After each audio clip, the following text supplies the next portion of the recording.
Alrighty, so what is going on, guys? It is your boy here, of course, the combat consultant, the soundboard god, Jacob Cooperman, back with another video. And back specifically with some new sparring footage that I wanted to go over. This is from a couple of days ago. I already failed once trying to make this video because the audio on the shirt that I'm using, the one you guys usually see me use in the videos, it's been staticky recently. So I switched the mic out. I'm actually connecting it right to the camera. We're going to see if this is any better. But for the sake of the video, I've recorded all of this already. I figured we should look at the sparring footage because it gives us, in my personal opinion, a lot of insight into how these fights potentially could go and what each of these fighters is looking for. Now, I know a lot of people would usually say, hey, you should never look at guys hitting pads, hitting the bag, and have that be the end-all, be-all for a fight. And I'm not saying that this sparring footage is the gospel in terms of what we should expect, but I do think it can glean some insight into how each of these guys is preparing.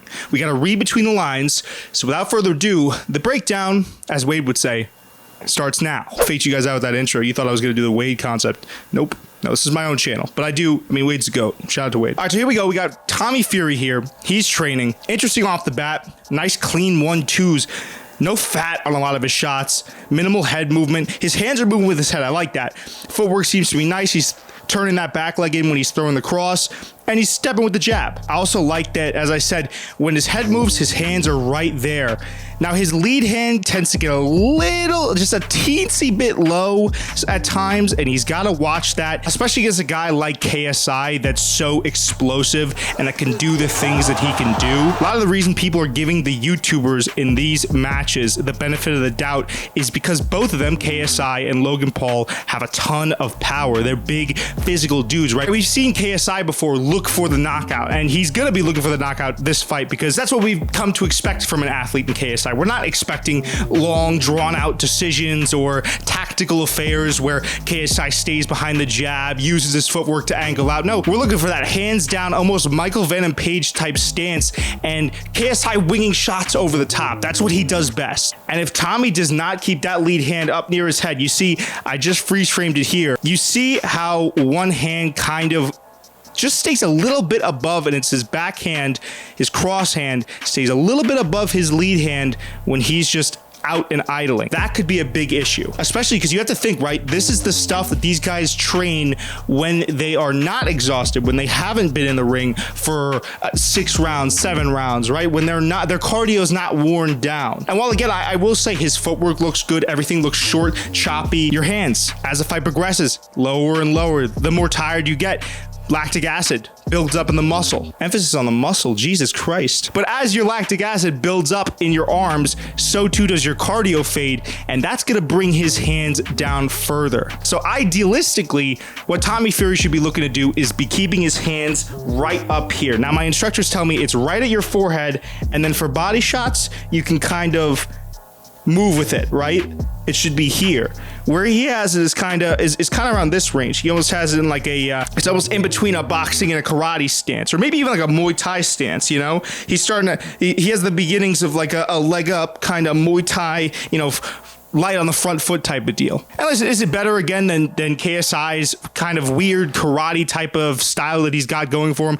Absolutely. But if you talk about protection, which is exactly what Tommy needs this fight, he needs to, in my personal opinion, buy himself the time to be technical, to be able to catch KSI off guard with short, sharp shots that he's looking to throw in this footage. He can't be leaving himself open to any unnecessary shots. But that's getting back to these shots that he's throwing, man. I like these a lot, right? It seems like he's kind of putting a lot of emphasis on speed coming down the pipe with a cross, right? If KSI, and he's done this before, right? If KSI gets a little bit overly aggressive, usually he tends to catch guys. But let's just say from what we've been watching, Tommy's working on that, right? Keeps his left hand up and just bow, blast down the pipe with a sharp cross that catches KSI, we could be looking at a different fight. I think chiefly off the bat, Tommy really needs to look to get a lot of respect early from KSI. That's going to be the only way that JJ is going to slow down at all. So maybe Tommy throws check hooks, maybe he throws crosses. A really good way to get someone's respect or even throw them off balance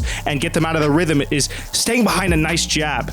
It looks like Tommy's working on a lot of 1-2s, but even just doing some exercises where he's backing up with the jab. I mean, that's something that I feel like a lot of gyms should do is we should kind of work on these defensive jab drills where you're moving backwards, moving backwards, moving backwards.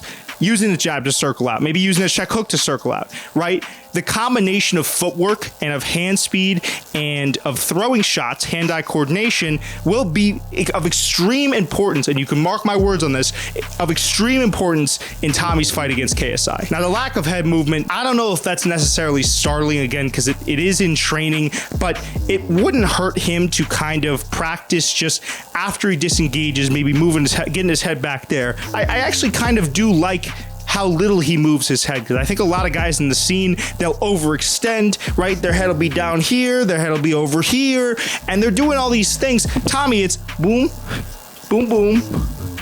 You know, his head is not moving too much. That's something that I used to always do in sparring, and it would get me head kicked, it would get me hit with hooks, it would get me hit with all types of shots. I like how tight and accurate Tommy Fury is looking here. And then we got to move on, of course, to Logan Paul's sparring footage, and it shows just some of what I wanted to illustrate about Logan Paul in general. It's talking about how he went 8 rounds with Floyd Mayweather, but the thing I'm really curious about is some of this footage of Logan Paul sparring, because I think it shows a whole new level of fluidity.